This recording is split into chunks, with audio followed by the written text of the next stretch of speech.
Say Mukiem, Paps, Bet Patusin, si Paulo Avellino.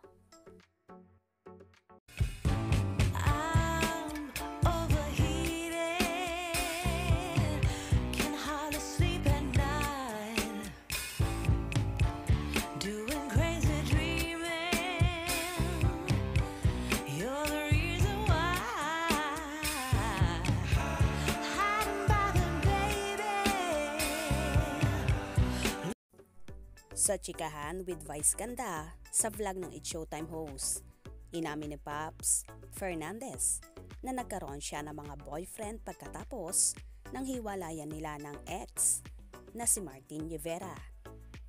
Aminado rin siya, it took some time for her na mapatawad ang dating partner na si Martin Rivera. May mga nakarelasyon din daw siyang mas bata sa kanya. Sa ngayon daw ay single siya at hindi naman naghahanap ng lalaki.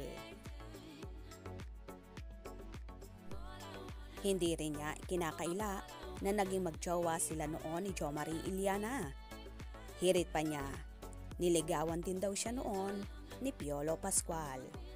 Tungkol naman sa pagpapasexy niya sa FHM magazine, tutol na tutol daw noon ang kanyang inang si Dulce Lukban.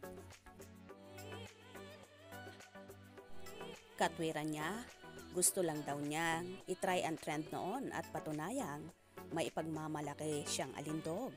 Sumalang din si Paps sa Popatusin o Tropaps Challenge na nagbigay si Vice ng mga lalaki na bet niyang patusin or tropahin. Sa kaso ni Paulo Avellino, bet daw niyang tropahin ito. Pero kung dalawa lang daw sila sa isang isla, ay papatawsin niya ito. Dahil kaibigan daw naman ang common friend nila si Alden Richards, ay totropahin niya ito. Pagkat nakasama na raw niya noon sa isang proyekto si Gestoni Alarcon, ay gusto niyang manatili ang pagiging katropa rito. Inamin din niyang naseseksihan siya kay Gardo Versosa. Pero tropa lang daw niya ito, lalo pat nakasama na niya ito sa isang dance collab. Bet na bet daw niya ang pagsusuot nito ng estilyetos. Dahil close friend daw naman niya si Maricel Laksa, ay bet daw niyang tropahin lang si Donnie Pangilinan. Ito tropa rin daw niya si Daniel Padilla dahil kilala niya ang mga kamag-anak nito tulad ni Robin Padilla. Napakabata raw naman para sa kanya ni Kyle Echari, kaya ang pagiging tropa lang ang mai-offer nitong pakikipagkaibigan.